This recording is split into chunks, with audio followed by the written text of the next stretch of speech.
Welcome back. हम control combination के साथ शॉर्टकट कीज़ को डिस्कस कर रहे थे। इससे पहले जो शॉर्टकट कीज़ हमने डिस्कस की वो कंट्रोल कम्बिनेशन का न्यूमेरिक कीज़ के साथ था, कंट्रोल+1, कंट्रोल+2, 3, 4 एंड सो ऑन। जिसमें 3 शॉर्टकट कीज़ मैंने आपको बताया था कि बहुत इंपॉर्टेंट हैं, जिसमें कंट्रोल+1 है, 9 है, 0। आज जो शॉर्टकट कीज़ मैं आपसे डिस्कस करने जा रहा हूँ वो कंट्रोल कम्बिनेशन के साथ अल्फ़ाबेटिकल A to I हैं। ये भी उतनी ही इम्पोर्टेंट है या शायद आप समझ लें कि उससे भी ज़्यादा इम्पोर्टेंट है। इनको भी आप ज़हन नशीन कीजिएगा। कंट्रोल+A सेलेक्ट ऑल करता है। ये इसका फंक्शन ये होता है कि आपने जिस डेटा पे आपका कर्सर है, आपने फर्स्ट टाइम कंट्रोल+A किया तो ये वो डेटा सेलेक्ट कर लेगा। जब दोबारा करेंगे तो पूरी की पूरी शीट को ये सिलेक्ट कर लेगा। तो कंट्रोल+A सेलेक्ट ऑल के लिए तरीकाकार इसका भी वही है। कंट्रोल प्रेस करें, होल्ड करें और A प्रेस करें। इसके रिजल्ट में ये पूरी वर्कशीट उस सूरत में करेगा अगर आपकी वर्कशीट ब्लैंक है या एक सेल में ही डेटा लिखा हुआ है। अगर आपका डेटा जो है वो उसके कहीं किसी एक सेल के ऊपर आपने क्लिक किया हुआ है और कंट्रोल A करते हैं तो फर्स्ट कंट्रोल A के ऊपर ये आपका सिर्फ वो डेटा रेलेवेंट डेटा जो है उसको सिलेक्ट करता है और सेकंड कंट्रोल A पे ये पूरी की पूरी शीट सिलेक्ट कर लेता है। नेक्स्ट है कंट्रोल+B। इसकी शॉर्टकट की ऑलरेडी हम डिस्कस भी कर चुके हैं कंट्रोल+2 के साथ। ये आपका जो टेक्स्ट है या जहाँ पे आपका पॉइंटर है उसको उस टेक्स्ट को बोल्ड कर देता है। अगर आप दोबारा प्रेस करेंगे तो वो बोल्ड रिमूव कर देगा। यही फंक्शन हमने कंट्रोल+2 का पढ़ा था। कंट्रोल+C ये कॉपी के लिए यूज किया जाता है। जिस डेटा को आपने सेलेक्ट किया हुआ है, जो आपकी सिलेक्शन है, कंट्रोल+C प्रेस करने से आप उसको कॉपी कर सकते हैं। कॉपी करने के लिए आप होम टैब का यूज भी कर सकते हैं। आप क्विक एक्सेस टूलबार्स के थ्रू भी कर सकते हैं, लेकिन शॉर्टकट की जो है ये रिकमेंडेड है और आपने इसी के ऊपर फोकस्ड रहना है कि आप शॉर्टकट कीज का यूज करें।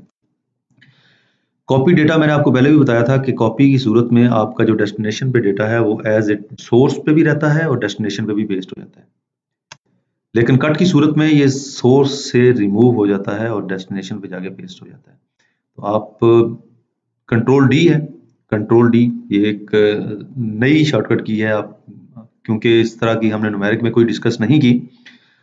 कंट्रोल प्रेस करें, उसको होल्ड करें, उसके बाद डी प्रेस करें। इस की से जो आपका कॉलम है, जो आप सेल है, आप जहाँ पे आपका कर्सर है उससे ऊपर के सेल का डेटा नीचे एज इट इज कॉपी हो जाता है। जो भी सिलेक्टेड रेंज है उसमें उसका फॉर्मेट हो और उसका डेटा, ये दोनों चीजें इसमें आपकी कॉपी हो जाएंगी। कंट्रोल ई बेसिकली हम यूज करते हैं फ्लैश फिल के लिए। अगर आप की फ्लैश फिल बेसिकली है क्या चीज, पहले मैं आपको इसके बारे में ये बता दूं। फ्लैश फिल ये है कि अगर आपने कहीं पे कोई डेटा लिखा हुआ है और उसकी राइट या लेफ्ट कॉलम में आप कोई एक तरतीब से डेटा लिखते जा रहे हैं, एक्सेल आपको रिकमेंड करता है कि आप इस तरह से ये डेटा राइट कर सकते हैं। एग्जांपल आपने देख ली कि मैंने आबिद_1 लिखा, 2 लिखा, उसके नीचे जो मैंने नेक्स्ट कॉलम में डेटा था उसके हिसाब से उसने मुझे रिकमेंडेशन दे दी। अगर आपकी ये रिकमेंडेशन नहीं आ रही तो कंट्रोल+E करें, ये ऑप्शन आपका वहां पे अप्लाई हो जाएगा और आपको ये चीज विजिबल हो जाएगी। इसके बाद कंट्रोल+F है। कंट्रोल+F हम यूज करते हैं फाइंड के लिए। आपने जो भी टेक्स्ट फाइंड करना है अपनी पूरी शीट के अंदर, आप कंट्रोल प्रेस करें, होल्ड करें, F प्रेस करें तो आपके सामने फाइंड का डायलॉग बॉक्स जो है वो ओपन हो जाएगा। उसमें आप जो कुछ भी लिखना है फाइंड करें या फाइंड ऑल करें। फाइंड नेक्स्ट है, फाइंड ऑल है। फाइंड ऑल में वो तमाम ऑप्शंस जो शीट के अंदर मौजूद हैं आपके डायलॉग बॉक्स के नीचे उनके लिंक्स आ जाएंगे। और फाइंड नेक्स्ट की सूरत में वो सिर्फ उस आपका कर्सर मूव कर देगा नेक्स्ट जो भी है। Shift+F5 इससे भी आप फाइंड का जो टैब है वो आपके सामने विजिबल हो जाता है। Shift+F4 जो है वो लास्ट जो आपने एक्शन किया था फाइंड के ऊपर उसको रिपीट करता है।